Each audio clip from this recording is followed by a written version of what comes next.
Ibu dan ayah kan tahu sendiri sifatnya seperti apa. Ambil saja rumah Reyot itu dan pergilah diam-diam. Tolonglah berkorban sedikit demi masa depan anak-anakmu.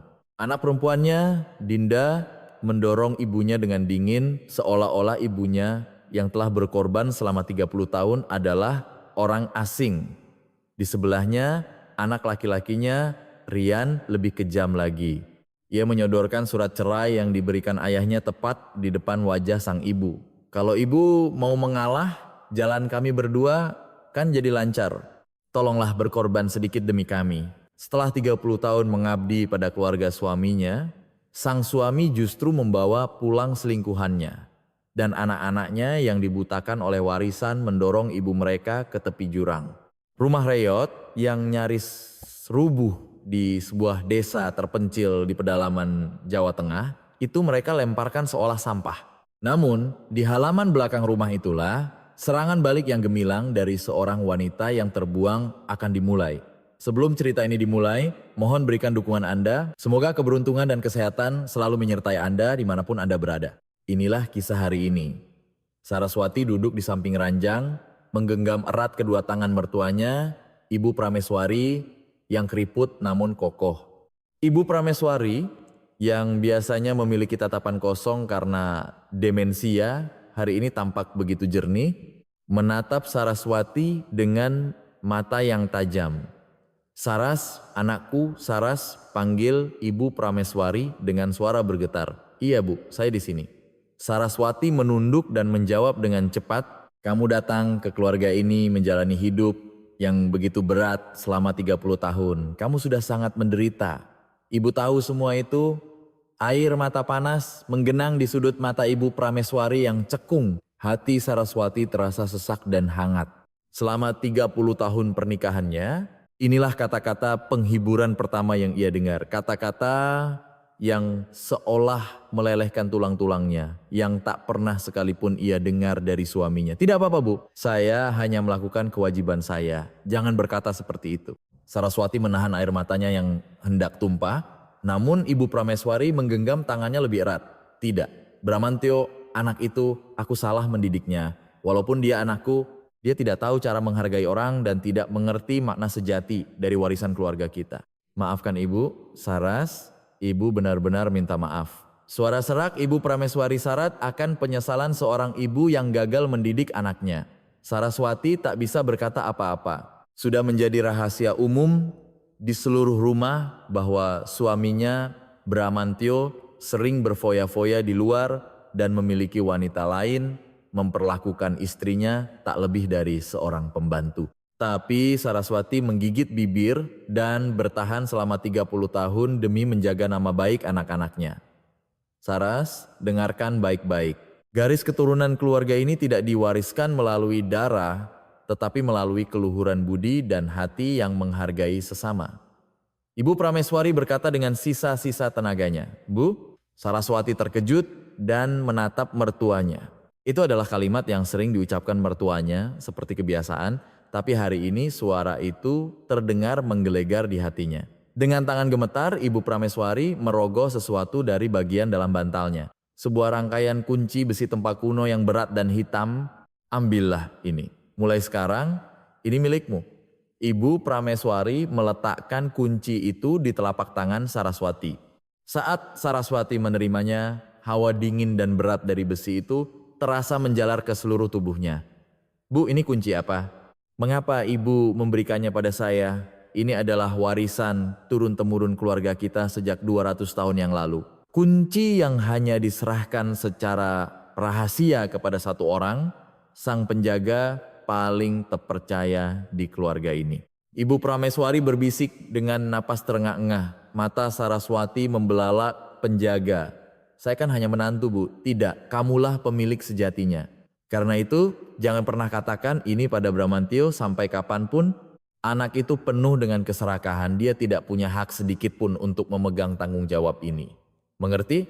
Ibu Prameswari menatap tajam mata Saraswati, memohon dengan sungguh-sungguh. Saraswati mengangguk dengan perasaan bingung. Baik Bu, akan saya ingat, jangan khawatir. Saat itu pintu kamar terbuka kasar dan Bramantio masuk. "Bu, sudah sadar? Bagaimana keadaan ibu hari ini?" Bramantio bertanya dengan nada yang sangat basa-basi untuk seseorang yang datang menjenguk. Hati Saraswati mencelos. Ia cepat-cepat menyembunyikan rangkaian kunci itu ke dalam saku dasternya.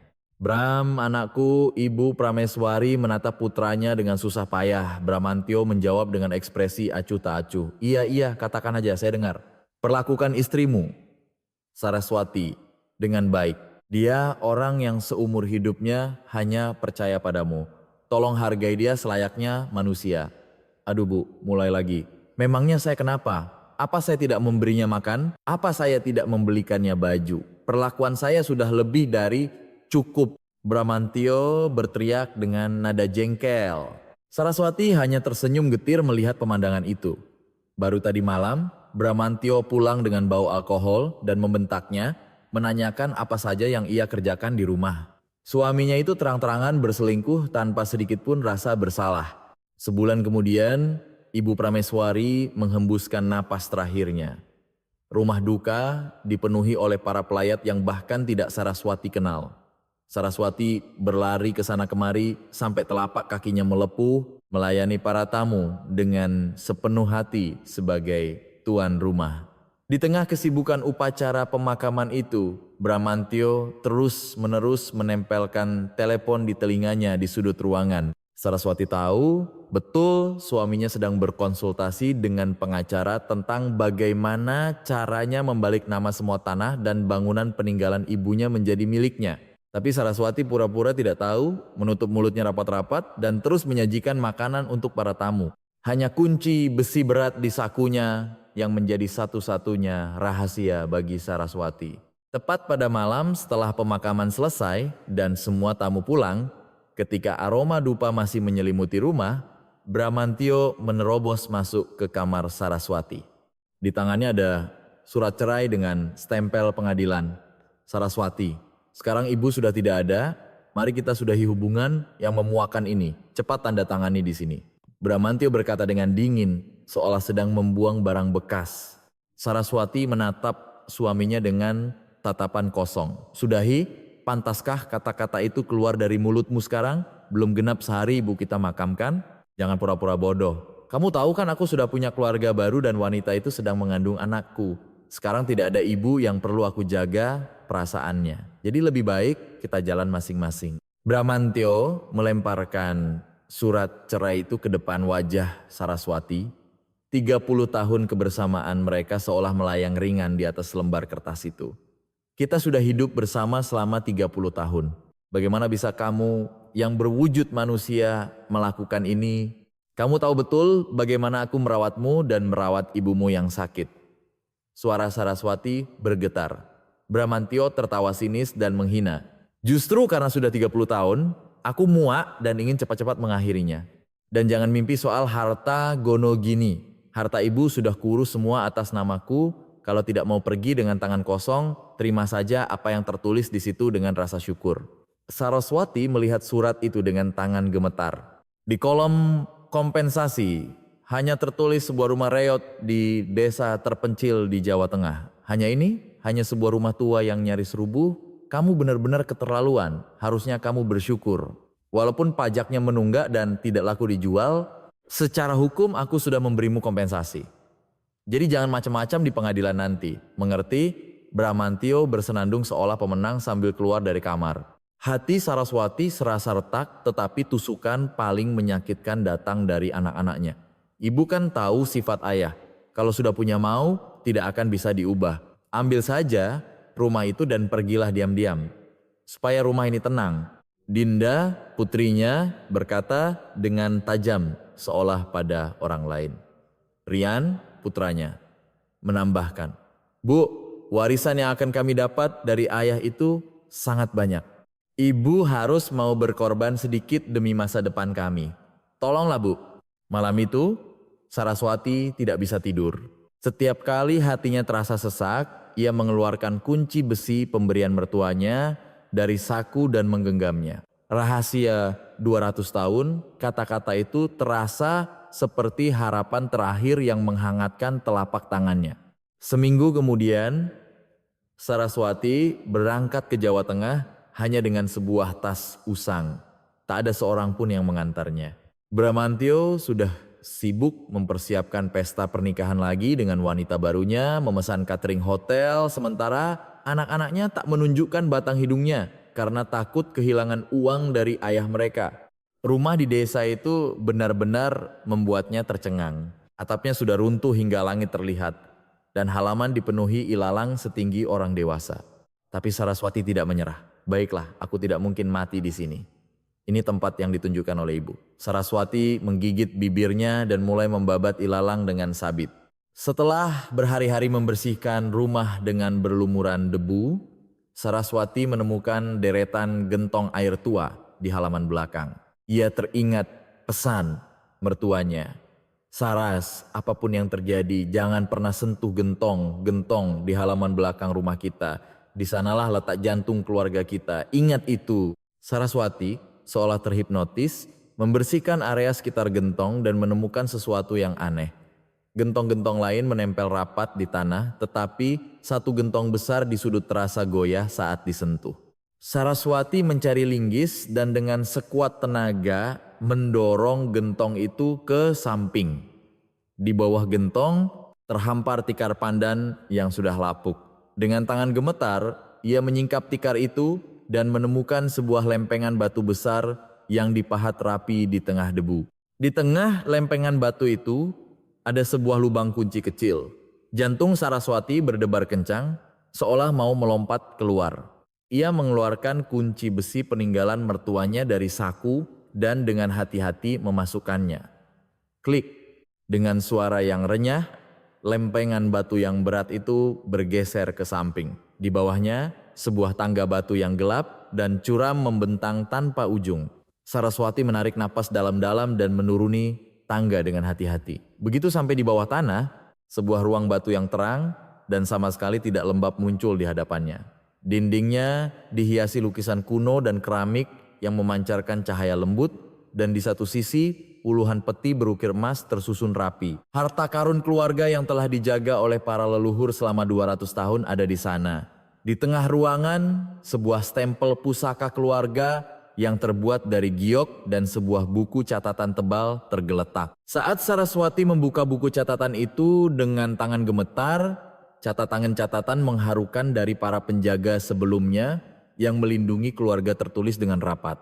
Seketika, Saraswati sadar. Jika Bramantio yang jahat itu tahu sedikit saja tentang keberadaan harta ini, ia tidak akan pernah memberikan rumah ini kepadanya. Ibu Prameswari telah membaca sifat serakah putranya dan mempersiapkan keajaiban besar ini hanya untuk menantunya yang baik hati. Saraswati memeluk stempel giok itu erat di dadanya. Saat batu giok yang dingin itu menyentuh dadanya, anehnya kehangatan menyebar ke seluruh tubuhnya. Selama 30 tahun dihina suami dan dibuang anak-anak, semua kepedihan dan luka itu seolah lenyap seketika dan kekuatan baru muncul. Terima kasih Bu, akan saya jaga keluarga ini dan juga hidup saya. Mulai sekarang, saya akan menjalani hidup saya yang sesungguhnya. Di dalam ruang batu yang gelap, mata Saraswati bersinar lebih terang dari sebelumnya. Ya, ini adalah awal. Saraswati, kamu tidak mati. Sekarang tunjukkan hidupmu yang sebenarnya. Saraswati menggenggam tangannya erat dan bergumam pada dirinya sendiri. Pada saat itu, lilin di dalam ruangan berkedip-kedip meskipun tak ada angin. Seolah-olah para leluhur yang telah menjaga selama 200 tahun menyambutnya, ya, sekarang kamulah pemiliknya. Saraswati berdiam di dalam ruangan itu untuk waktu yang lama, tak bisa beranjak. Itu adalah waktu untuk menerima dengan sepenuh hati apa sejarah sejati keluarga itu dan betapa berat takdir yang harus ia jalani. Bramantio dan kalian, anak-anakku. Kalian membuangku seperti sampah. Tapi berkat kalian, aku menemukan harta yang tak ternilai ini. Aku tidak tahu harus berterima kasih atau tidak. Pengkhianatan kejam suaminya dan kesedihan karena diabaikan oleh anak kandungnya secara ajaib tidak lagi terasa menyakitkan. Sebaliknya, ia merasa semua penderitaan itu adalah proses persiapan untuk menerima berkah besar ini dan hatinya terasa lapang. Menjelang senja, Saraswati keluar dari ruang batu itu. Kemudian, dengan sangat hati-hati agar tidak ada yang melihat, ia menutup kembali lempengan batu itu dan menyegel pintu masuknya. Ia mendorong gentong berat itu kembali ke posisi semula dan membersihkan sekelilingnya dengan sapu lidi hingga tak ada jejak yang tersisa. Dari luar, tempat itu hanya terlihat seperti halaman belakang rumah desa biasa dengan gentong-gentong tua, bahkan hantu pun tak akan tahu ada harta karun miliaran tersembunyi di bawahnya. Malam itu, Saraswati tidur nyenyak, sesuatu yang tidak pernah ia rasakan selama 30 tahun di Jakarta. Meskipun lantai kamar di rumah desa itu lembab, hatinya terasa damai seolah melayang di atas awan. Bukan lagi sebagai Saraswati, menantu yang tertindas, tetapi sebagai penjaga ke-21 dari keluarganya, kehidupan barunya yang cemerlang akhirnya dimulai. Pagi-pagi sekali, Saraswati menuju kantor kelurahan. Hatinya jauh lebih ringan setelah menemukan harta karun semalam, tetapi masih banyak hal yang harus diselesaikan. Yang paling mendesak adalah tunggakan pajak yang dilimpahkan oleh Bramantio. Loh, Ibu Saraswati kan? Seorang staf kantor menyapanya ramah. Selamat pagi, saya mau bayar pajak. Saraswati menyapa dengan sopan. Oh, rumah itu ya? Pajaknya menunggak cukup banyak. Staf itu menunjukkan ekspresi khawatir. Berapa totalnya? Tanya Saraswati dengan tenang. Sekitar 200 juta rupiah. Kalau sulit dibayar sekaligus, bisa dicicil. Tidak, saya akan bayar lunas, kata Saraswati tegas. Staf itu menatapnya dengan heran. Sebuah kepingan emas kecil yang ia bawa dari ruang bawah tanah semalam sudah lebih dari cukup. Itu adalah yang terkecil di antara harta karun berusia 200 tahun, tetapi cukup untuk menyelesaikan masalah saat ini. Saya juga ingin menyelesaikan surat-surat kepemilikan sepenuhnya, tambah Saraswati. Baik, akan segera kami proses. Staf itu dengan sigap mengurus dokumen. 1 jam kemudian, Saraswati memegang hak kepemilikan penuh atas rumah dan tanah itu. Sekarang tidak ada yang bisa mengusirnya dari sana. Dalam perjalanan pulang, sebuah suara kasar memanggilnya dari belakang. Tunggu sebentar, Saraswati berbalik dan melihat Pak Lurah Suryo mendekat bersama beberapa pemuda desa. Pak Lurah, selamat siang, sapa Saraswati dengan sopan. Siang apanya? Cepat keluar dari rumah itu. Pak Suryo menunjuk Saraswati dan berteriak. Maksud Bapak? Saraswati merespons dengan tenang. Rumah itu milik keluarga besar kami, bukan tempat untukmu. Wajah Pak Suryo memerah karena marah. Saraswati sudah menduga ini akan terjadi. Bramantio pasti telah menjanjikan sesuatu pada Pak Suryo. Saya memiliki hak kepemilikan yang sah, kata Saraswati pelan. Sah apanya? Memangnya pantas perempuan sepertimu tinggal di tanah leluhur kami? Pak Suryo melontarkan makian kasar. Para pemuda yang datang bersamanya mengepung Saraswati dengan mengancam. Sesuatu yang dingin muncul di hati Saraswati. Ia teringat catatan dalam buku yang ia baca semalam, catatan tentang kakek Pak Suryo yang diusir dari keluarga karena mencoba mencuri harta pusaka. Pak Lurah, kata Saraswati dengan tenang. Apakah Bapak ingat apa yang terjadi antara kakek buyut Bapak dengan keluarga ini? Wajah Pak Suryo seketika menegang. Apa maksudmu? Kejadian 100 tahun yang lalu tentang usaha pencurian pusaka keluarga, kata Saraswati pelan namun jelas. Wajah Pak Suryo menjadi pucat. Kejadian itu adalah aib keluarga rahasia yang tidak pernah diketahui oleh penduduk desa. Bagaimana kamu tahu semua catatannya masih tersimpan? Apakah Bapak ingin masa lalu memalukan itu diketahui oleh seluruh desa? Saraswati tersenyum, Pak Suryo mundur selangkah. Para pemuda yang bersamanya tampak bingung. Kali ini kulepaskan. Tapi awas kau, Pak Suryo mundur sambil menggertak.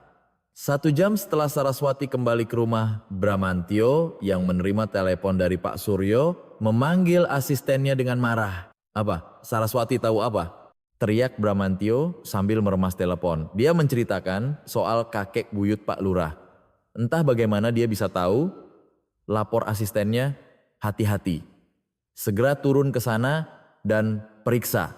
Pasang kamera di sekitar rumah, Perintah Bramantio dingin. Jika Saraswati sudah curiga, firasat buruk melintas di benak Bramantio. Ia mulai berpikir bahwa rumah Reyot yang selalu ditekankan oleh ibunya mungkin bukan sekadar rumah biasa. Malam itu, di bawah kegelapan, Saraswati kembali turun ke ruang bawah tanah. Kali ini ia berencana untuk menyortir dan mengatur harta karun itu dengan lebih detail. Di antara harta karun, Saraswati menemukan sesuatu yang mengejutkan. Ada dokumen-dokumen yang terlihat baru.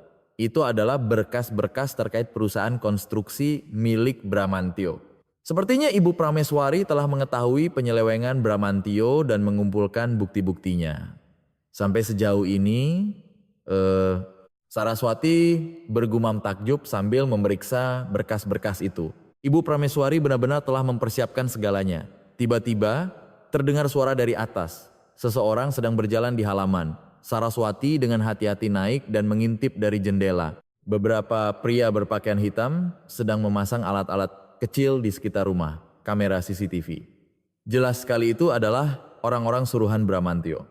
Saraswati kembali ke ruang bawah tanah dan mengumpulkan harta karun yang paling penting. Jika tempat ini ketahuan, ia bisa kehilangan segalanya. Ia harus memindahkannya ke tempat yang aman. Keesokan paginya, Saraswati pergi ke seorang penilai barang antik di kota. Ia hanya membawa sebuah guci keramik kecil di dalam tasnya. Ia perlu mengetahui nilai pasti dari harta karun itu untuk merencanakan langkah selanjutnya.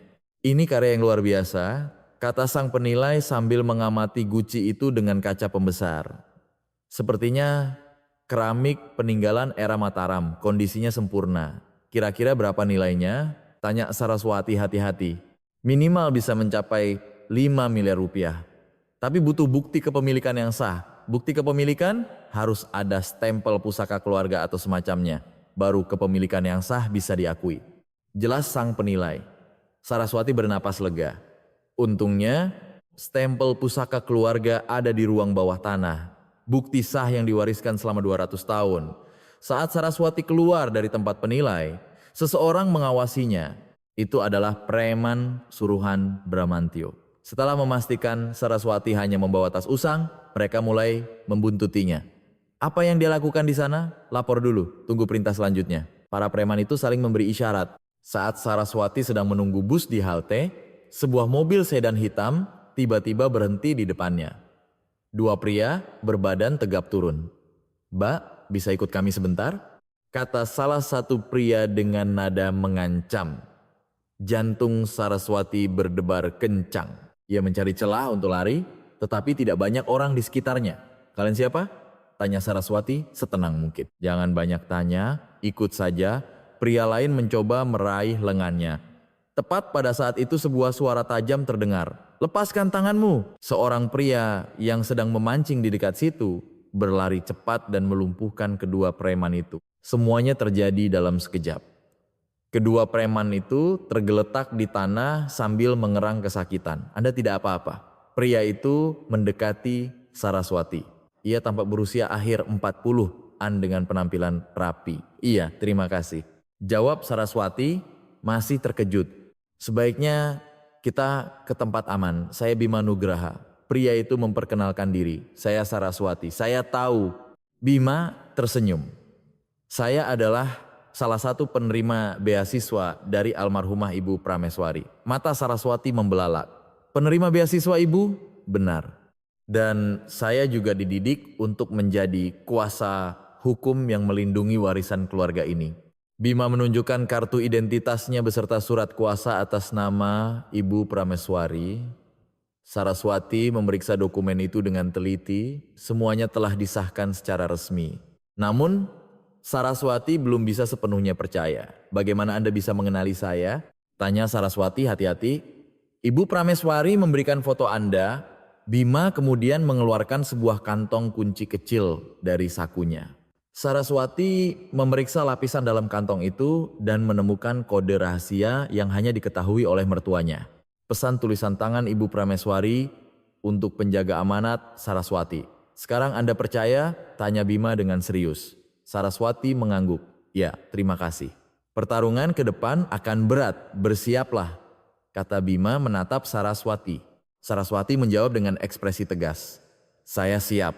Malam itu, Bramantio menerima laporan kegagalan premannya dan menjadi murka. Pengacara, muncul dari mana dia? Bramantio memukul mejanya. Dia terlihat selalu bersama Bu Saraswati. Lapor asistennya. Jalan dengan pria muda, mata Bramantio memancarkan niat jahat. Ini dia, perselingkuhan. Aku bisa batalkan perjanjian kompensasi dengan alasan ini. Bramantio bangkit dari kursinya. Berencana baru telah terbentuk. Sementara itu, Saraswati dan Bima mulai memindahkan harta karun penting dari ruang bawah tanah ke tempat yang aman. Sepertinya ini cukup untuk sementara, kata Bima sambil memindahkan kotak terakhir. Terima kasih banyak, tanpa Anda, entah bagaimana nasib saya. Saraswati mengucapkan terima kasih tulus. Ini adalah cara saya membalas budi Ibu Prameswari, sudah sepantasnya, jawab Bima rendah hati. Tiba-tiba tercium bau asap dari arah gudang. Keduanya bergegas keluar dan melihat gudang terbakar. Seseorang jelas sengaja membakarnya. Ponsel Saraswati berdering, panggilan dari Bramantio. Angkat saja, kata Bima. Halo, Saraswati menjawab. Gudangnya terasa panas, ya. Suara sinis Bramantio terdengar. Ini perbuatanmu, kata Saraswati dingin. Ini baru permulaan, cepat tinggalkan rumah itu. Kalau tidak, selanjutnya seluruh rumah akan kubakar. Bramantio mengancam, Saraswati menutup telepon, api membubung tinggi ke langit. Namun, hati Saraswati justru semakin kuat. Perang sesungguhnya telah dimulai. Pukul 4 dini hari, Saraswati terbangun oleh suara sirene. Mobil pemadam kebakaran datang setelah menerima laporan kebakaran gudang. Tapi Saraswati melihat sesuatu yang aneh. Ada beberapa pria tak dikenal yang menyelinap di antara para petugas pemadam. Mereka bukan petugas pemadam.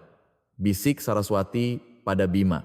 Bima mengamati dengan cermat dan mengangguk. Orang-orang suruhan Bramantio, mereka pasti mencoba mencari pintu masuk ruang bawah tanah. Para pemadam palsu itu mulai menggali halaman secara membabi buta dengan sekop, termasuk area di sekitar gentong. Hati Saraswati mencelos. Bagaimana kita menghentikan mereka? Saraswati cemas. Bima mengeluarkan sebundel dokumen dari tasnya. Saya sudah siapkan. Bima mendekati para pemadam palsu itu. Tuan-tuan, permisi sebentar, teriak Bima. Saya pengacara Bima Nugraha. Ini adalah surat perintah larangan mendekat dari pengadilan. Bima menunjukkan dokumen itu membuat mereka panik. Apa maksudnya? Salah satu dari mereka tergagap. Ini adalah perintah pengadilan yang melarang segala bentuk penyusupan dan perusakan terhadap properti ini. Pelanggaran akan dikenai sanksi penahanan, kata Bima tegas. Para pemadam palsu itu saling pandang dan perlahan-lahan mundur. Saraswati pura-pura membersihkan puing-puing sisa kebakaran di halaman sambil tersenyum sinis. Rencana Bramantio telah gagal. Namun cobaan yang lebih besar menanti. Sore harinya ponsel Saraswati berdering. Panggilan dari putranya, Rian. Bu, apa yang ibu lakukan? Suara Rian terdengar dingin. Apa maksudmu, nak? Tanya Saraswati heran. Ayah bilang ibu pacaran dengan pria yang lebih muda. Suara Rian bercampur amarah. Saraswati sadar Bramantio telah menyebarkan kebohongan pada anak-anaknya. Itu tidak benar. Beliau jangan membela diri. Bagaimana bisa ibu mengkhianati ayah dan bersenang-senang dengan pria lain? Rian memotong perkataan Saraswati. Apakah kamu tidak tahu apa yang ayahmu lakukan selama 30 tahun? Suara Saraswati bergetar, itu urusan lain. Sekarang ibu yang salah duluan, teriak Rian. 1 jam kemudian Rian dan Dinda datang ke rumah di desa itu. Keduanya datang dengan wajah penuh amarah. Saat Saraswati membuka pintu, Rian masuk dengan kasar. Ibu benar-benar mengecewakan, kata Rian sambil menatap tajam ibunya. Nenek belum lama meninggal, ibu sudah punya pacar baru, tambah Dinda dingin. Tunggu anak-anak, dengarkan dulu. Saraswati mencoba menenangkan mereka, tetapi Rian sudah terlanjur murka. Tidak ada yang perlu didengar. Cepat putuskan pria itu dan minta maaf pada ayah. Rian mulai melemparkan barang-barang Saraswati keluar halaman dan kembalikan rumah ini pada ayah. Hati Saraswati serasa hancur. Anak-anak yang ia besarkan selama 30 tahun memperlakukannya seperti ini.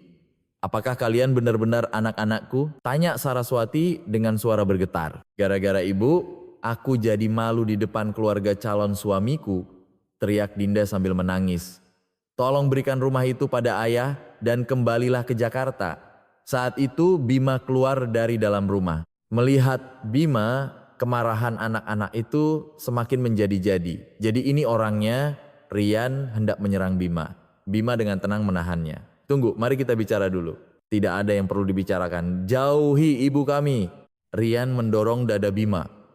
Bima mengeluarkan dokumen dari tasnya. Lihat ini dulu. Kebenaran tentang ayah kalian. Bima menunjukkan daftar perjudian Bramantio di luar negeri dan bukti-bukti perselingkuhannya. Palsu. Ini rekayasa. Teriak Rian tanpa melihat dokumen itu. Dinda juga menutup mata dan berbalik. Aku tidak mau lihat. Bima menghela napas. Tempat ini sejak 200 tahun lalu hanya dipercayakan kepada orang yang paling bisa diandalkan. Apa maksudmu? Rian mencibir. Ayah kalian telah kehilangan hak itu. Dia adalah orang yang akan menghancurkan keluarga ini, kata Bima dengan sungguh-sungguh. Nenek kalian tahu itu dan memilih ibu kalian. Rian dan Dinda saling pandang. Mereka mulai merasa ada yang aneh. Tetapi mereka sudah memutuskan untuk berpihak pada ayah mereka. Cukup! Jangan ikut campur urusan keluarga kami lagi, teriak Dinda pada Bima. Saraswati berdiri di depan anak-anaknya. Hentikan anak-anak. Suara Saraswati menjadi dingin. Bu, anak-anaknya menatap Saraswati dengan kaget. Selama 30 tahun, ibu menahan segalanya demi kalian. Tapi sekarang cukup, kata Saraswati tegas. Mulai sekarang, tidak ada tempat untuk kalian dalam hidupku. Ibu, benarkah? Tanya Dinda tak percaya. Sekarang, keluar dari rumahku. Saraswati membuka lebar-lebar pintu gerbang. Rian dan Dinda terkejut. Mereka tidak menyangka ibu mereka yang selalu penurut akan bersikap seperti ini. Bu, apa salah kami? Tanya Rian bingung. Kalian mirip ayah kalian.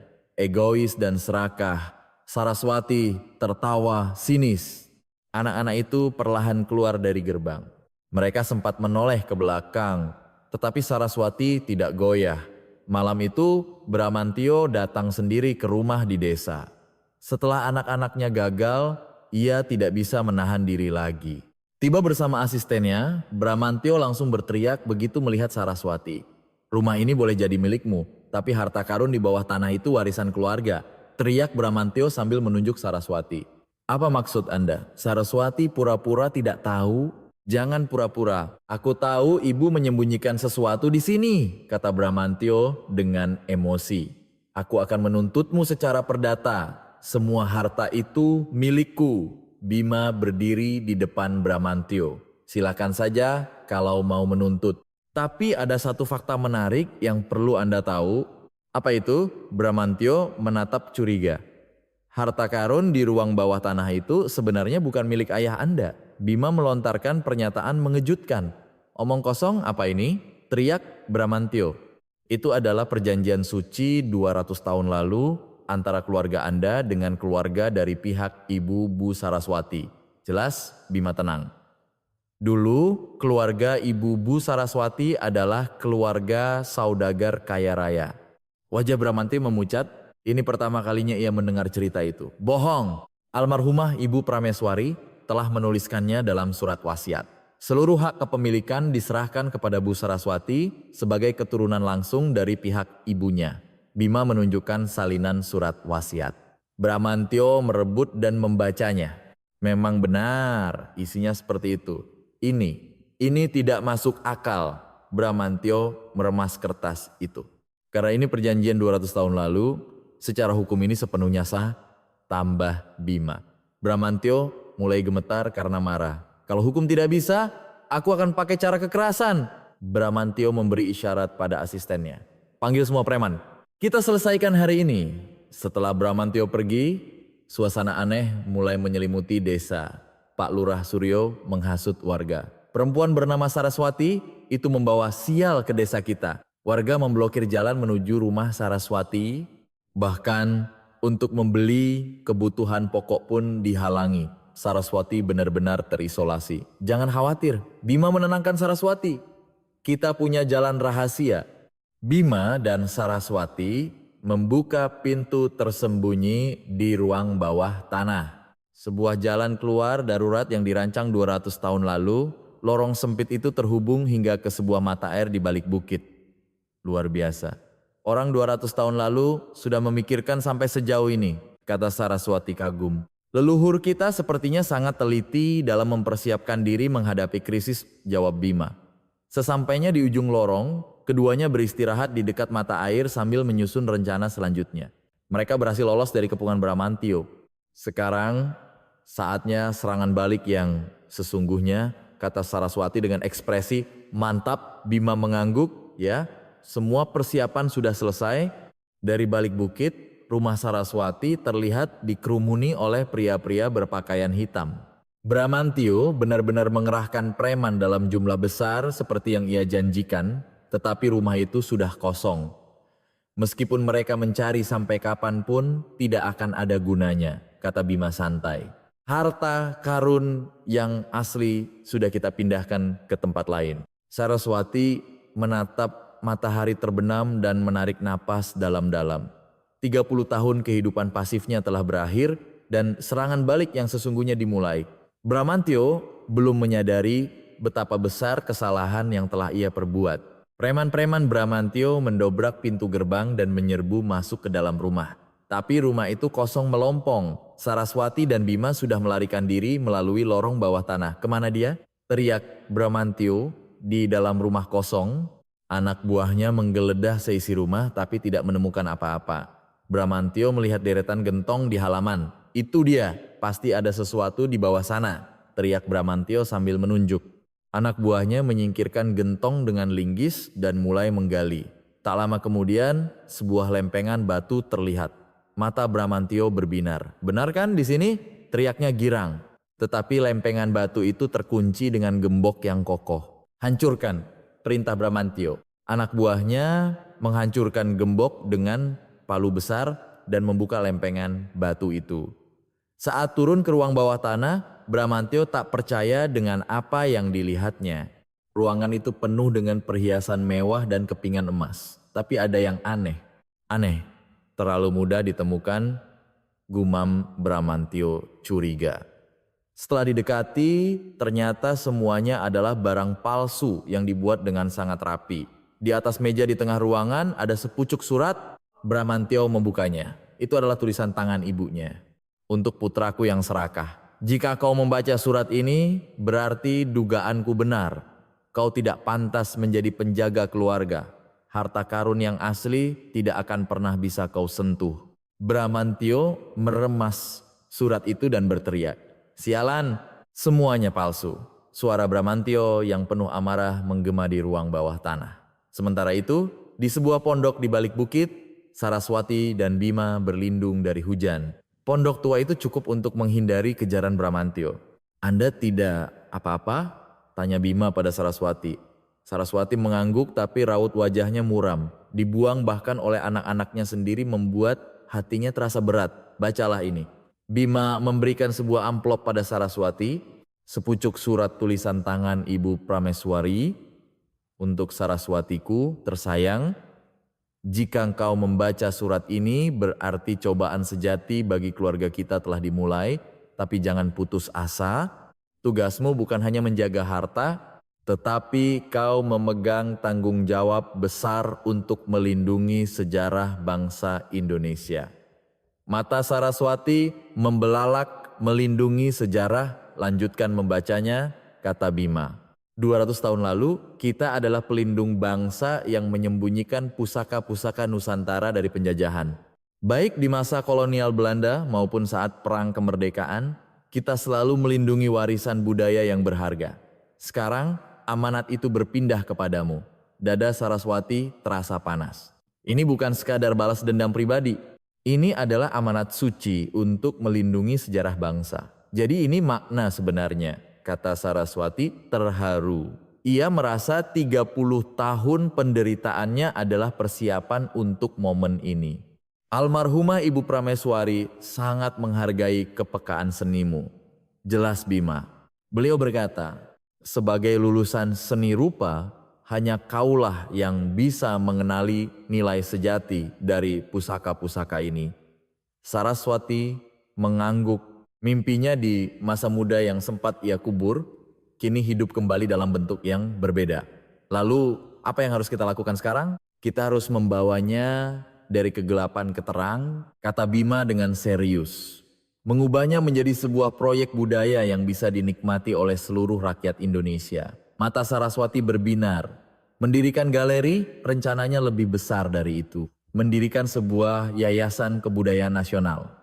Bima mengeluarkan sebuah daftar dari tasnya. Daftar para ahli restorasi benda antik dan sejarawan yang pernah dibantu oleh Ibu Prameswari semasa hidupnya. Mereka akan membantu kita. Jelas, Bima.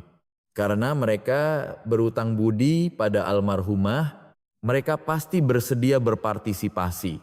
Saraswati membaca daftar itu. Semuanya adalah pakar terbaik di bidangnya. Sebanyak ini. Almarhumah Ibu Prameswari mempersiapkan momen ini seumur hidupnya. Kata Bima dengan nada haru. Dan kaulah karya terakhirnya. Malam itu untuk pertama kalinya hati Saraswati terasa tenang. Ia yakin bahwa hidupnya tidak sia-sia. 30 tahun kesabarannya adalah demi momen ini. Keesokan harinya, Bramantio melaporkan Saraswati ke polisi atas tuduhan pencurian dengan pemberatan. Dia mencuri harta pusaka dari ruang bawah tanah rumah saya, teriak Bramantio di kantor polisi. Namun, karena Bima telah menyerahkan perjanjian suci 200 tahun yang lalu beserta akta hibah yang sah, polisi tidak menerima laporan Bramantio. Ini tampaknya merupakan pelaksanaan hak milik yang sah, kata petugas polisi kepada Bramantio. Secara hukum tidak ada masalah. Bramantio marah besar. Tidak masuk akal. Wanita itu pencuri. Buktinya tidak cukup. Justru Anda bisa dijerat pasal laporan palsu, ya. Polisi itu memperingatkan. Seminggu kemudian, Saraswati mendirikan markas di sebuah gedung yang aman di kota terdekat. Kantor persiapan Yayasan Pelindung Sejarah Nusantara. Para ahli mulai berdatangan satu persatu. Ibu Saraswati, apa yang Anda lakukan ini adalah hal yang sangat mulia, kata dokter Hartono, seorang ahli restorasi benda antik. Ini adalah mimpi almarhumah Ibu Prameswari. Saraswati memaparkan rencananya di hadapan para ahli yang berkumpul. Kita akan menemukan kembali cagar budaya yang telah dirusak dan disembunyikan oleh perusahaan konstruksi Bramantio selama proses pembangunan. Tepuk tangan membahana, ini melampaui balas dendam pribadi. Ini adalah penegakan keadilan sejarah, kata Profesor Budi, seorang sejarawan. Saraswati tersenyum bangga. Sementara itu, Bramantio panik karena harga saham perusahaannya anjlok dan tekanan dari investor semakin kuat. Gerakan Saraswati mulai tercium publik dan satu persatu skandal perusahaannya di masa lalu mulai terungkap. Telepon Saraswati, perintah Bramantio pada asistennya. Katakan, kalau dia mau memberikan separuh harta itu, aku akan memberinya kembali posisi sebagai nyonya rumah di Jakarta. Asisten itu menelepon Saraswati. Pak Bramantio ingin bernegosiasi. Beliau minta untuk bicara langsung dengan ibu. Saraswati mengangkat telepon. Halo, Saras, mari kita pikirkan lagi. Suara Bramantio terdengar memelas. Apa maksud Anda? Jawab Saraswati dingin. Berikan separuh harta itu dan kau boleh kembali ke rumah di Jakarta. Posisi nyonya rumah tetap milikmu. Saraswati tertawa sinis. Saya bukan lagi istri Anda. Lalu kau mau apa? Bramantio bingung. Saya adalah penjaga terakhir dari keluarga ini. Saraswati menyatakan dengan tegas. Dan pelindung sejarah bangsa Indonesia. Saraswati menutup telepon. Bramantio termangu memegang gagang telepon. Ia terkejut mendengar suara Saraswati yang telah berubah total. Malam itu, Bima dan Saraswati bekerja lembut di kantor baru mereka. Mereka menyusun daftar pusaka dan merencanakan pameran. Anda sudah bekerja keras. Bima menyodorkan secangkir teh hangat pada Saraswati. Terima kasih. Tanpa Anda entah bagaimana, ini cara saya membalas budi almarhumah, kata Bima rendah hati. Dan saya ingin melindungi mimpi Anda. Saraswati menatap Bima. Setelah 30 tahun, untuk pertama kalinya ia bertemu dengan seseorang yang tulus mendukungnya. Hatinya terasa hangat. "Persiapan konferensi pers besok sudah siap?" tanya Bima. Saraswati mengenakan cincin giok peninggalan mertuanya dan menjawab, "Sudah siap." Fajar mulai menyingsing di luar jendela. Hari di mana kehidupan baru Saraswati akan diungkapkan kepada dunia. Ia siap melepaskan belenggu 30 tahun dan melangkah ke dunia dengan kepala tegak. Di depan lokasi konferensi pers, sudah banyak wartawan berkumpul. Beberapa provokator suruhan Bramantio juga menyelinap, tetapi tim keamanan Bima sudah bersiaga. Kita mulai. Saraswati menarik napas dalam-dalam dan membuka pintu ruangan. Sejarah baru akan dimulai. Ruang konferensi pers dipenuhi oleh kilatan lampu kamera. Saat Saraswati naik ke podium, kerumunan menjadi hening. Wanita yang selama 30 tahun hidup di bawah bayang-bayang suaminya, kini menjadi pusat perhatian. "Selamat pagi. Saya Saraswati." Suara Saraswati menggema melalui mikrofon. Suara yang tegas tanpa getaran sedikit pun. "Hari ini saya akan mengungkap rahasia keluarga berusia 200 tahun beserta kebenaran kelam di industri konstruksi negara kita." Para wartawan mengeluarkan buku catatan dan mulai fokus. Tiba-tiba terjadi keributan di bagian belakang. Preman-preman suruhan Bramantio mulai membuat onar untuk mengganggu acara. "Jangan percaya perempuan itu. Semua omongannya bohong," teriak salah satu dari mereka. Para wartawan terkejut dan menoleh ke belakang. Tim keamanan Bima bergerak cepat. Seperti profesional terlatih, mereka dengan tenang melumpuhkan para preman dan membawa mereka keluar. Dalam beberapa menit, ketertiban pulih. "Mohon maaf, mari kita lanjutkan," kata Saraswati dengan tenang. Ya, upaya sabotase itu justru semakin menonjolkan kredibilitas Saraswati. Perusahaan konstruksi milik Bramantio selama 20 tahun terakhir telah merusak dan menyembunyikan banyak sekali cagar budaya secara ilegal dalam proses pembangunannya. Saraswati menunjukkan berkas-berkas bukti. Ini adalah guci keramik dari era kerajaan, salah satu yang disembunyikan oleh Bramantio. Saraswati menunjukkan guci yang indah itu di depan kamera.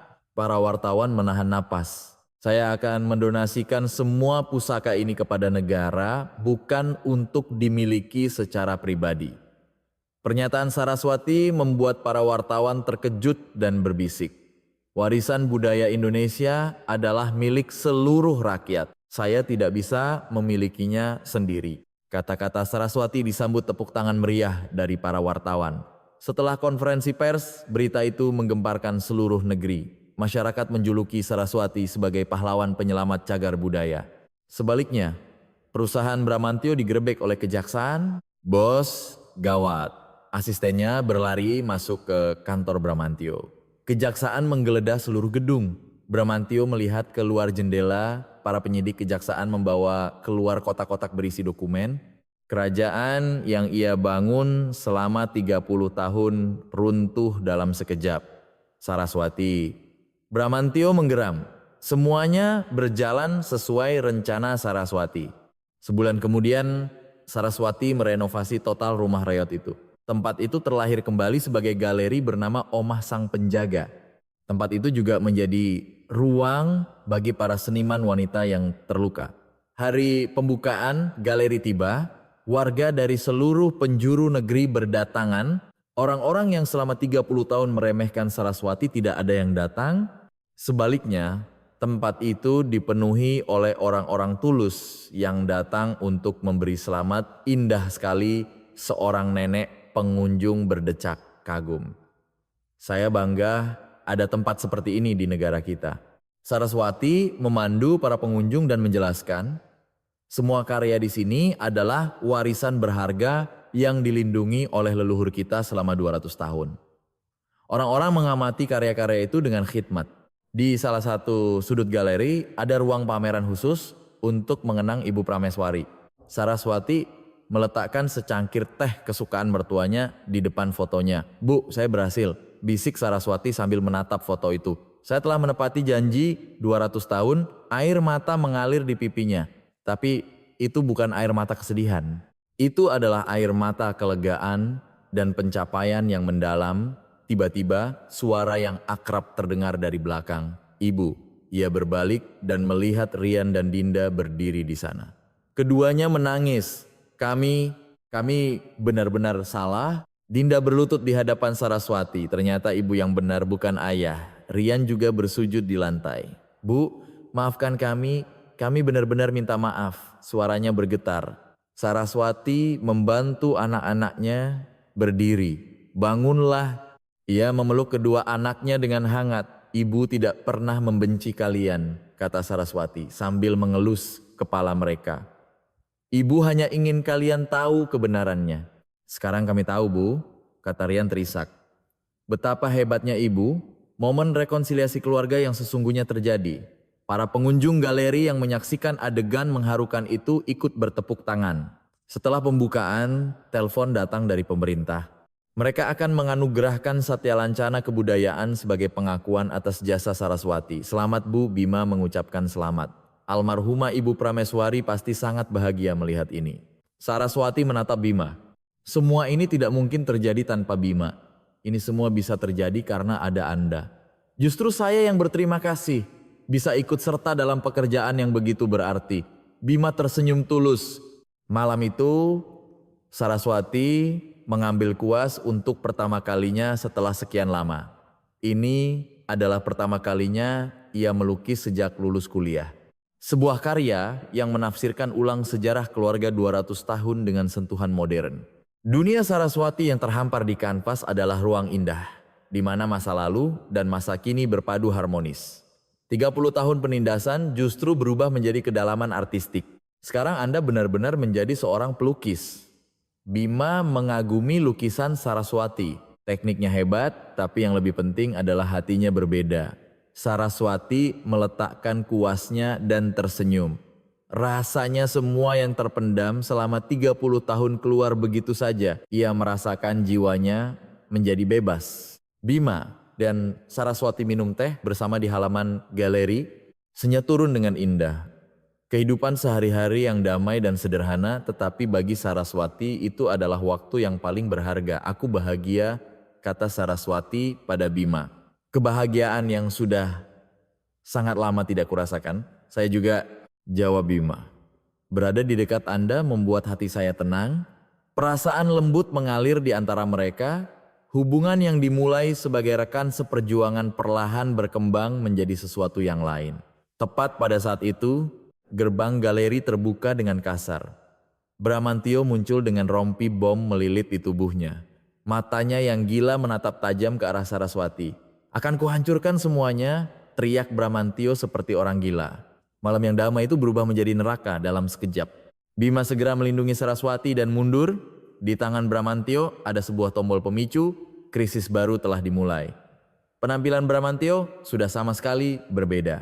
Beberapa hari yang lalu, ia masih mengenakan setelan rapi. Kini ia hanya memakai pakaian kerja lusuh. Tetapi yang paling mengejutkan adalah tatapan matanya. Tatapan mata orang gila yang telah kehilangan akal sehat. Saraswati, ini semua milikku, teriak Bramantio sambil masuk ke dalam galeri. Tubuhnya dililit rompi yang penuh dengan bahan peledak. Di tangannya, ia memegang detonator dengan tombol merah. Pengunjung galeri menjerit dan berlari ke arah pintu keluar. Ibu-ibu yang menggendong anak-anak mereka berjongkok melindungi buah hatinya. Suasana pameran yang damai berubah menjadi kekacauan dalam sekejap. Semua orang keluar, sekarang juga, teriak Bima dengan suara keras. Orang-orang mulai dievakuasi dengan tertib di tengah kepanikan, tetapi Rian dan Dinda tidak sempat melarikan diri. Bramantio dengan cepat berlari dan mencengkeram leher kedua anaknya.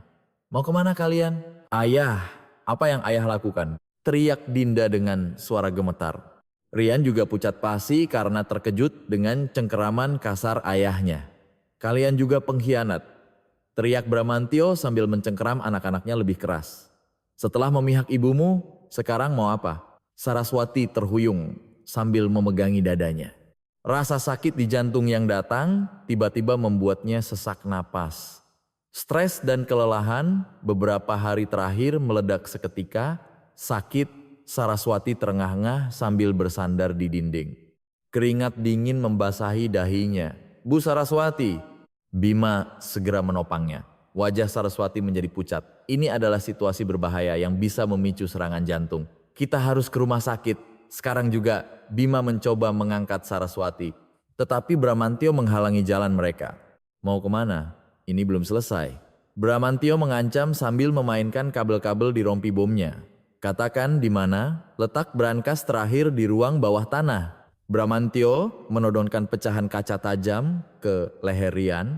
Pecahan itu ia dapatkan dari pajangan yang ia hancurkan. Kalau tidak kau katakan dalam 30 detik, anak ini yang pertama mati. Ayah, tolong sadar. Rian memohon dengan suara gemetar. Tetapi di mata Bramantio tidak ada lagi cinta seorang ayah. Dinda berlutut dan memohon pada ayahnya. Ayah, kami salah. Maafkan kami. Terlambat. Semuanya sudah terlambat. Saraswati bangkit meski dalam kesakitan luar biasa. Naluri seorang ibu untuk menyelamatkan anak-anaknya mengalahkan rasa sakit. Bram, lepaskan anak-anak. Dulu suamiku yang lembut itu kemana? Saraswati mengatur napasnya sambil menatap Bramantio. Waktu kita baru menikah, kau begitu baik. Itu dulu. Sekarang kau yang menghancurkan hidupku.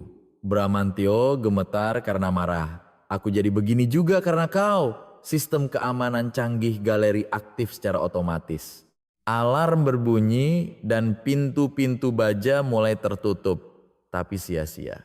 Sistem keamanan tak ada gunanya. Teriak Bramantio sambil tertawa. Sudah kulumpuhkan semuanya. Bramantio benar. Petugas keamanan yang telah ia suap sebelumnya telah memanipulasi seluruh sistem. Komunikasi dengan dunia luar juga terputus total. Bu, jangan pedulikan kami. Lari! Teriak Rian pada Saraswati. Tapi Saraswati tidak bisa meninggalkan anak-anaknya. Bima mengevakuasi Saraswati ke sudut dinding dan berhadapan dengan Bramantio. Pak Bramantio, tenanglah. Ini tidak akan menyelesaikan apa-apa. Kau siapa ikut campur?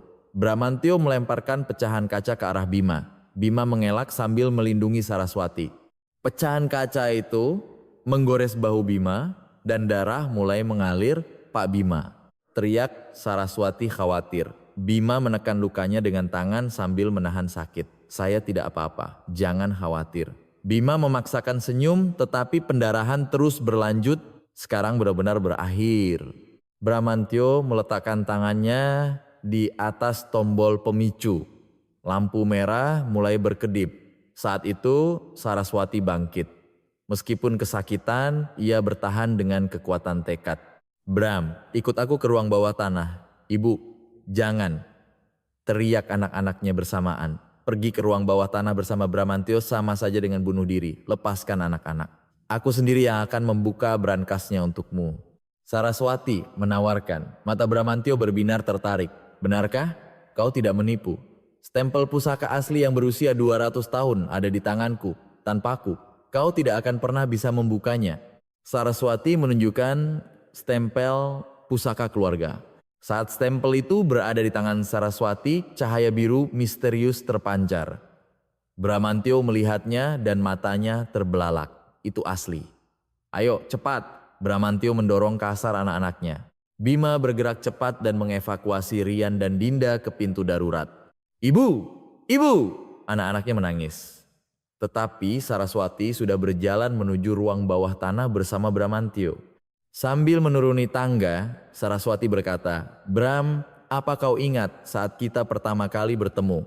Sekarang bukan waktunya bicara soal itu. Kita bertemu di festival kampus. Saat itu kau pria yang sangat baik. Saraswati mengenang masa lalu. Ekspresi Bramantio sempat goyah sejenak, itu dulu. Katanya kaku, tapi ada perubahan tipis dalam suaranya. Sesampainya di ruang batu, mata Bramantio dibutakan oleh keserakahan melihat peti-peti emas. Ternyata di sini, ia menelan ludah menatap harta karun itu.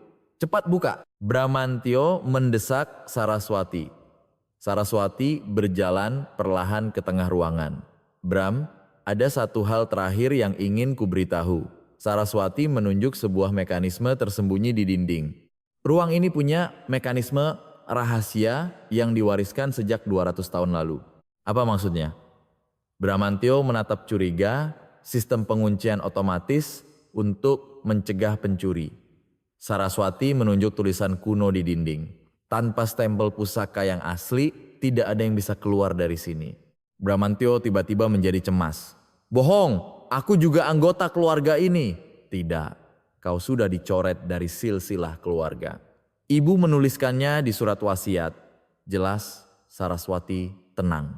Sialan, Bramantio meledak dalam amarah. Tepat saat ia hendak menekan tombol pemicu, langit-langit ruang bawah tanah tiba-tiba terbuka. Pasukan khusus polisi turun dengan tali. Bima telah menghubungi mereka sebelumnya. Jangan bergerak, teriak anggota pasukan khusus pada Bramantio. Bramantio panik dan mundur. Tidak, ini hartaku, teriak Bramantio gila sambil mengayunkan sebuah batang besi. Batang besi itu menghantam kepala Saraswati. Arh, Saraswati jatuh ke lantai berlumuran darah. Darah merah terus mengalir dari kepalanya.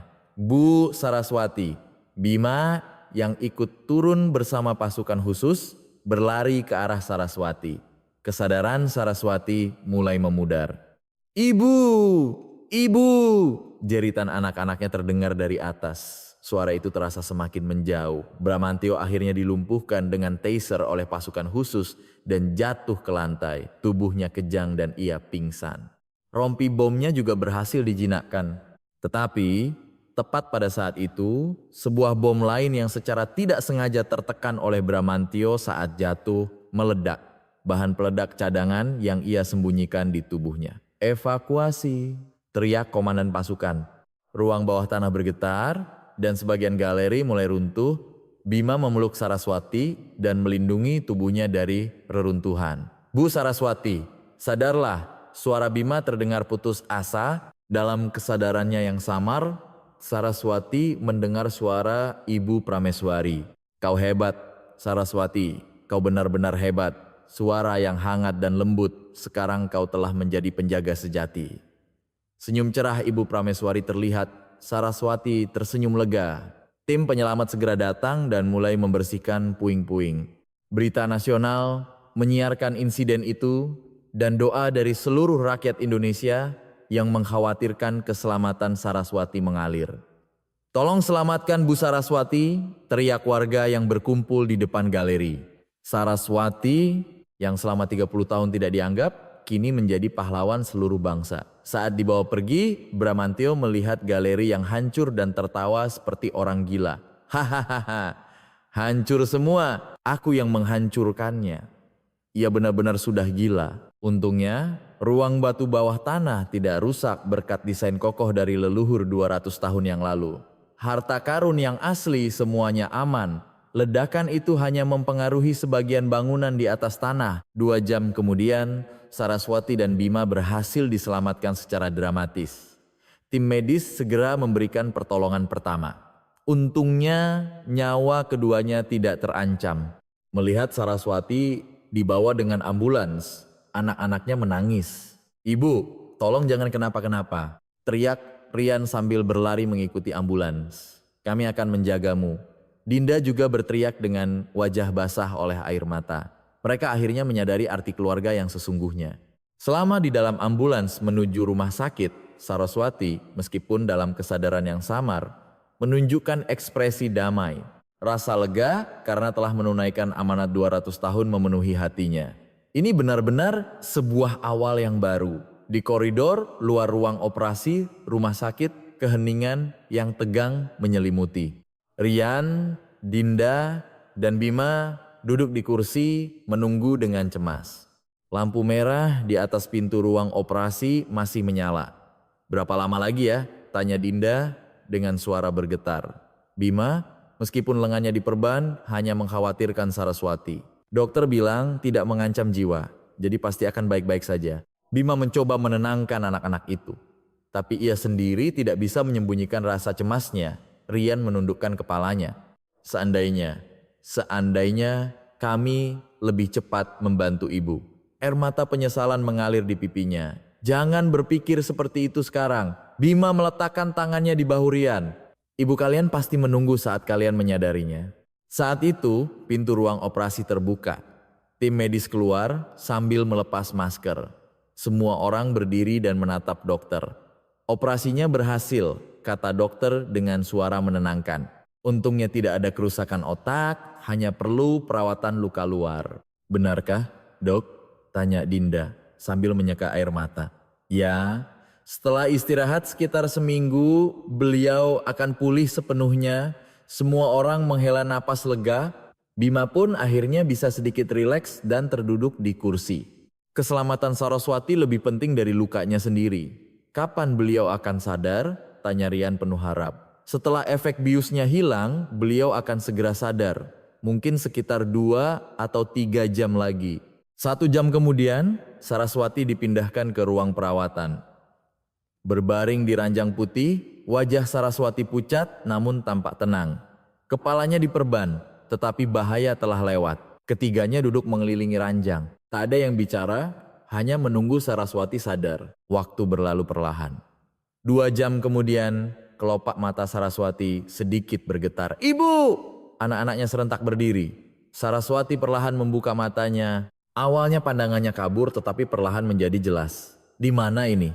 Di rumah sakit, Bu. Dinda memegang tangan ibunya. Operasinya berjalan lancar. Saraswati mencoba mengingat pusaka-pusaka itu. Aman?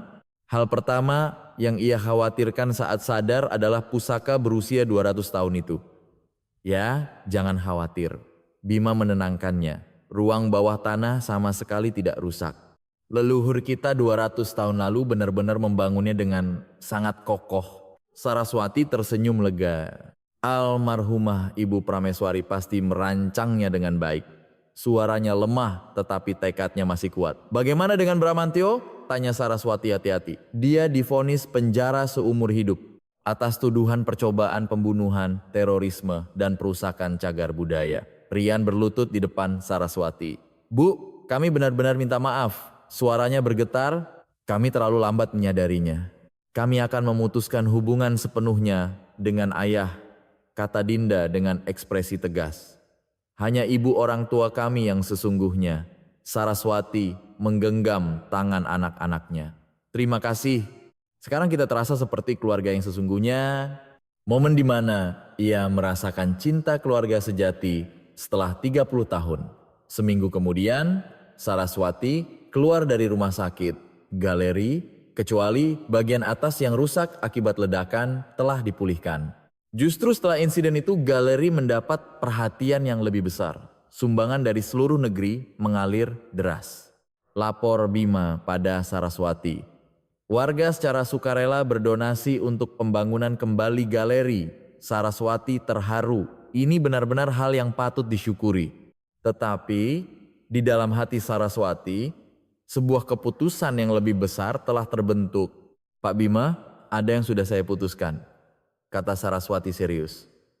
Saya tidak bisa memilikinya secara pribadi lagi. Maksud ibu, Bima heran. Saya akan menjadikannya yayasan negara. Saya akan mengembalikan semua pusaka ini kepada rakyat. Bima sangat terharu. Itu keputusan yang luar biasa.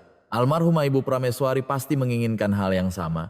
Meskipun masih dalam masa pemulihan, Saraswati mempercepat persiapan pendirian Yayasan Pelindung Sejarah Nusantara. Bima menangani semua prosedur hukum dengan sempurna. Sebagai rekan sejati, ia membantu mewujudkan mimpi Saraswati. Pemerintah membuat pengumuman khusus. Tergugah oleh keputusan mulia Ibu Saraswati, pemerintah menetapkan lokasi galeri yang hancur sebagai kawasan cagar budaya nasional. Menteri Kebudayaan mengumumkannya secara langsung. Biaya pembangunan kembali juga akan ditanggung sepenuhnya oleh negara. Ini adalah dukungan pemerintah yang luar biasa. Pengorbanan Saraswati telah menginspirasi seluruh negeri. Ini seperti mimpi. Saraswati terharu. Almarhumah Ibu Prameswari pasti membantu dari surga. Selingkuhan Bramantio dan semua pihak yang terlibat dalam korupsinya ditangkap berkat buku catatan bukti yang diamankan oleh Saraswati. Semua hama yang menggerogoti keluarga selama 30 tahun telah dibasmi sepenuhnya. Sekarang benar-benar bersih, kata Bima sambil membaca berita terkait. Saya semakin kagum betapa telitinya persiapan almarhumah. Di lokasi pembangunan kembali galeri, Saraswati membuat keputusan khusus. Ia memutuskan untuk tidak membuang puing-puing sisa ledakan, melainkan menjadikannya bagian dari karya seni modern. Saya ingin menunjukkan proses di mana luka berubah menjadi penyembuhan. Jelas Saraswati pada arsitek, puing-puing yang hancur pun bisa menjadi bagian dari seni yang baru. Potongan-potongan beton yang hancur diubah menjadi karya abstrak yang indah oleh para pematung. Pecahan kaca menjadi dinding mozaik. Luka dan kepedihan disublimasikan menjadi seni. Anak-anaknya juga aktif terlibat dalam kegiatan yayasan. Rian bertanggung jawab atas pembangunan sistem keamanan canggih. Dinda menangani pengembangan program edukasi. Aku tidak menyangka membantu pekerjaan ibu akan begitu memuaskan, kata Dinda sambil menyusun materi edukasi. Melihat para siswa tertarik pada sejarah kita membuatku bangga. Sikap warga desa juga berubah total. Pak Lurah Suryo diusir dari desa dan warga mengangkat Saraswati sebagai tokoh kehormatan desa. Berkat Ibu Saraswati, desa kita menjadi terkenal di seluruh negeri. Saraswati juga memulai berbagai proyek untuk pembangunan desa. Ia mendirikan pusat pelatihan kerajinan tradisional dan membuka pasar produk pertanian lokal. Seluruh desa berubah menjadi tujuan wisata budaya. Kegiatan seni Saraswati juga dimulai kembali secara serius. Ia memamerkan karya-karya interpretasi modern dari guci keramik era kerajaan yang ditemukan di ruang bawah tanah. Karya-karya orisinal yang memadukan tradisi dan modernitas. Tekniknya mengikuti tradisi, tetapi semangatnya ditafsirkan secara modern. Para kritikus seni memuji. Kami belum pernah melihat karya seperti ini. Karya-karya Saraswati tidak hanya diminta untuk dipamerkan di galeri, tetapi juga oleh museum-museum di luar negeri. Ia bahkan berperan sebagai duta budaya yang memperkenalkan seni tradisional Indonesia ke dunia. Suatu malam, Bima dan Saraswati minum teh bersama di halaman galeri yang telah dibangun kembali. Senja turun dengan indah dan aroma fermentasi lembut menguar dari gentong-gentong tua. Aku bahagia, kata Saraswati pada Bima. Aku tidak tahu betapa berharganya kehidupan sehari-hari yang damai seperti ini. Saya juga, jawab Bima dengan senyum hangat. Setiap momen bersamamu terasa berarti. Perasaan mendalam yang tak terucapkan mengalir di antara mereka. Hubungan yang dimulai sebagai rekan seperjuangan perlahan berkembang menjadi cinta.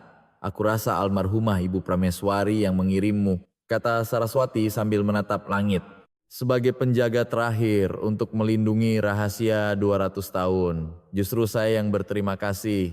Bima dengan lembut memegang tangan Saraswati. Berkat Anda saya menemukan makna hidup yang sesungguhnya. Galeri itu kini dikunjungi oleh wisatawan dari berbagai negara.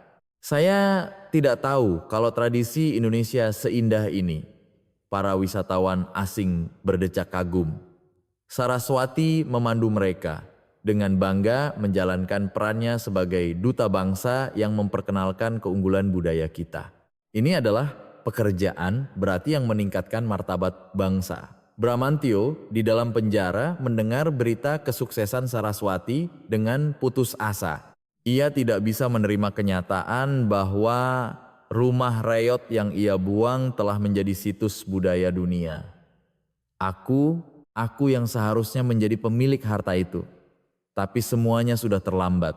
Nama Bramantio dihapus selamanya dari silsilah keluarga dan keberadaannya terhapus dari sejarah. Akhir yang tragis akibat keserakahan. Setiap malam Saraswati mengunjungi makam Ibu Prameswari dan meletakkan sesajen. Ibu, saya sudah menepati janji.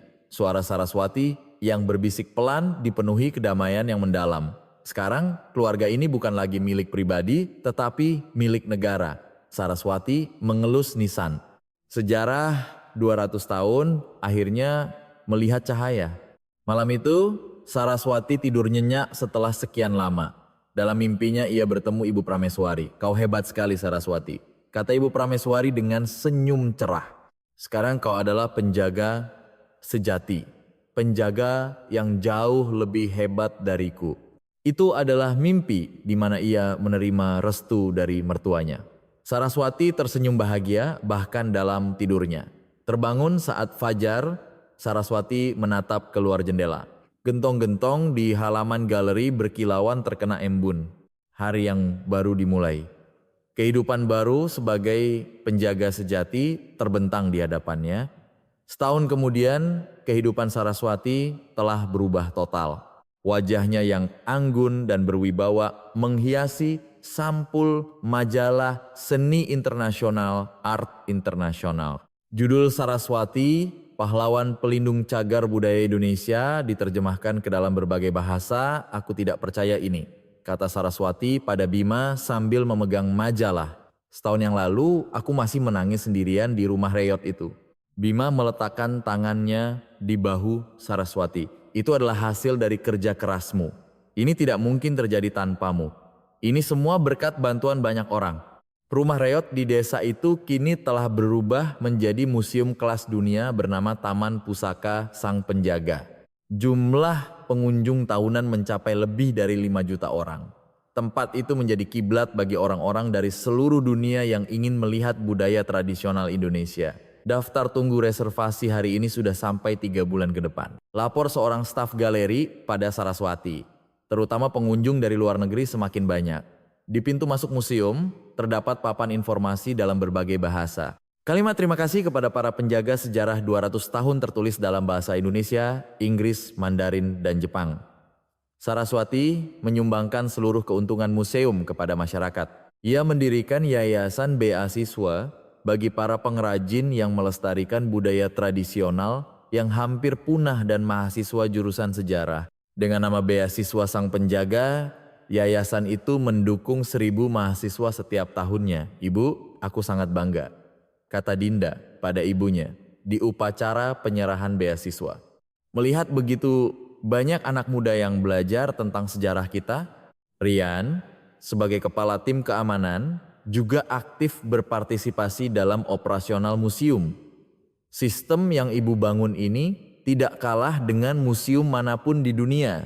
Sistem keamanan itu adalah perpaduan sempurna antara teknologi canggih dan tradisi. Pada musim gugur itu, Saraswati dan Bima akhirnya melangsungkan pernikahan sederhana di depan makam Ibu Prameswari.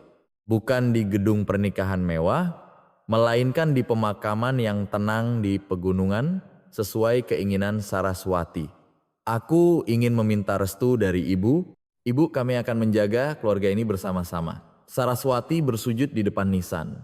Kami akan membuat tradisi 200 tahun ini semakin bersinar.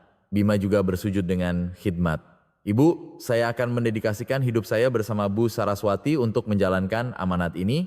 Itu adalah janji yang tulus. Anak-anak mereka berdiri di kedua sisi menyaksikan orang tua mereka. Ini pernikahan yang sangat indah, kata Dinda sambil menyeka air mata. Nenek pasti bahagia di surga. Setelah pernikahan, Saraswati memulai proyek baru. Proyek Omah Sang Penjaga yang merevitalisasi rumah-rumah kosong terlantar di seluruh negeri menjadi ruang budaya. Aku ingin menemukan dan menghidupkan kembali sejarah yang tersembunyi di seluruh penjuru negeri. Proyek pertama yang dipilih adalah sebuah rumah tua di Jawa Timur. Sebuah rumah peninggalan seorang cendekiawan era kerajaan yang memiliki nilai budaya tinggi. Tempat ini juga bisa kita buat seindah Taman Pusaka Sang Penjaga. Bima menangani prosedur hukum dan Saraswati menyumbangkan sentuhan artistiknya. Kolaborasi sempurna keduanya membuat proyek berjalan cepat. Aku tidak menyangka kita bisa begitu cocok. Lahan-lahan konstruksi tempat Bramantio pernah melakukan korupsi juga diubah menjadi taman kota melalui sentuhan Saraswati. Dengan nama Taman Sejarah, tempat itu dibuka untuk umum.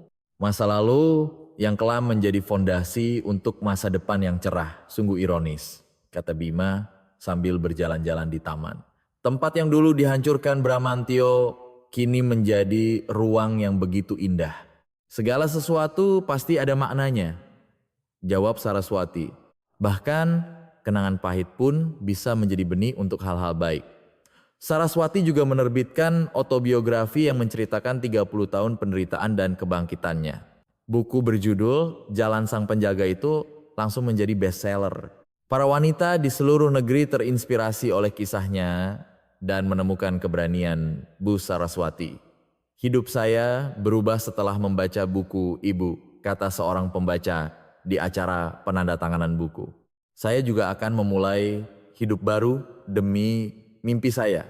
Saraswati tersenyum hangat. Di dalam dirimu pasti ada harta karun. Harta karun yang lebih berharga dari ruang bawah tanah. Seluruh royalti dari buku itu juga disumbangkan kepada masyarakat. Dana itu digunakan untuk membangun rumah aman dan pusat konseling bagi korban kekerasan dalam rumah tangga di seluruh negeri. Tempat itu beroperasi dengan nama Pondok Aman Sang Penjaga. Setiap malam, Saraswati bermeditasi di depan gentong-gentong di halaman museum. Gentong berusia 200 tahun itu kini menjadi ruang refleksi pribadinya. Di bawah sinar bulan, gentong-gentong itu tampak misterius dan indah. Apakah almarhumah Ibu Prameswari sudah meramalkan semua ini? Tanya Saraswati pada Bima. Pasti. Beliau punya alasan memilihmu. Bima menyerahkan proposal pameran baru pada Saraswati. Bagaimana kalau kali ini kita mengangkat kisah-kisah pelestarian cagar budaya dari berbagai negara di Asia? Ide bagus, ya. Kita tidak hanya mengangkat kisah kita sendiri, tetapi juga nilai-nilai universal umat manusia. Keduanya bergandengan tangan dan berjalan perlahan di museum. Mereka melangkah menuju dunia yang lebih luas, yang bahkan tidak pernah dilihat oleh para penjaga 200 tahun yang lalu. Mereka telah menjadi penjaga sejati yang menciptakan masa depan sambil melindungi masa lalu.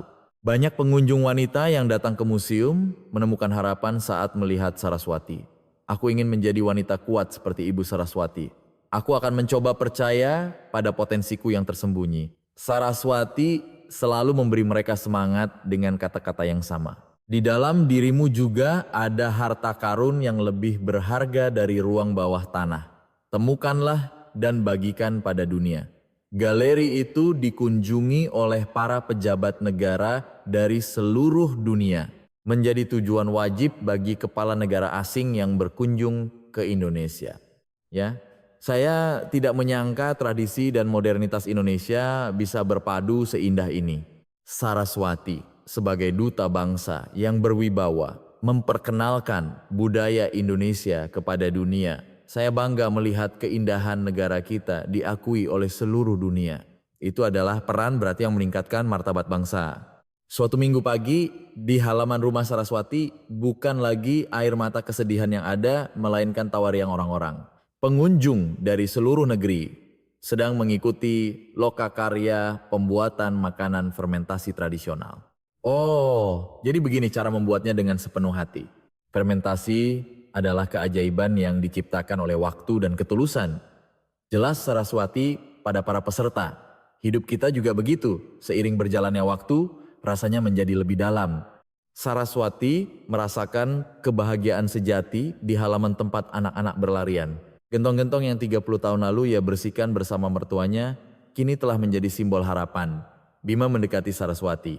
Hari ini banyak sekali yang datang ya. Ini benar-benar hal yang patut disyukuri. Matahari pagi yang terbit di ufuk menyinari keduanya. Sinar matahari hangat menyinari Saraswati dan Bima saat mereka berjalan-jalan. Punggung Saraswati yang bangkit dari penderitaan 30 tahun tampak anggun dan indah. Sekarang aku merasa benar-benar menjadi penjaga, kata Saraswati pada Bima. Bukan menjaga milik pribadi, tetapi berbagi milik bersama. Semuanya menjadi berarti karena bersamamu. Kata Bima tulus, mari kita terus berjalan di jalan ini bersama-sama. Dari kejauhan terdengar suara lonceng, hari yang baru dimulai, kehidupan Saraswati juga dimulai kembali setiap hari. Kehidupan seorang penjaga baru saja dimulai, gumam Saraswati sambil menatap langit. Suara Ibu Prameswari seolah terbawa angin. Sejarah 200 tahun melalui Saraswati melangkah menuju masa depan yang baru. Sebagai penjaga sejati yang melestarikan masa lalu, menciptakan masa kini dan mempersiapkan masa depan. Kisah Saraswati bukanlah akhir, melainkan sebuah awal yang baru. Kisah Saraswati menyampaikan pesan penting bagi kita. Sekelam apapun lorong kehidupan, pasti ada ujungnya, dan bagi mereka yang bertahan dengan kesabaran dan keberanian, harapan baru pasti akan datang, seperti Saraswati yang setelah 30 tahun menanggung perselingkuhan dan pengabaian suaminya, akhirnya menemukan jalannya sendiri dan bersinar. Bagi Anda yang sedang mengalami masa sulit, jangan pernah menyerah. Di dalam diri Anda, seperti ruang bawah tanah Saraswati, pasti ada harta karun berharga yang belum ditemukan. Terkadang, cobaan terberat justru menjadi awal dari berkah terbesar. Seperti rumah reot yang diterima Saraswati, yang pada akhirnya menjadikannya penjaga sejarah 200 tahun. Semoga Anda semua juga bisa menjadi penjaga sejati dalam hidup Anda masing-masing. Bukan penjaga yang hanya melindungi miliknya sendiri, tetapi yang menciptakan nilai untuk dibagikan kepada semua. Jika Anda telah mendengarkan cerita ini sampai akhir, mohon tinggalkan komentar. Terima kasih.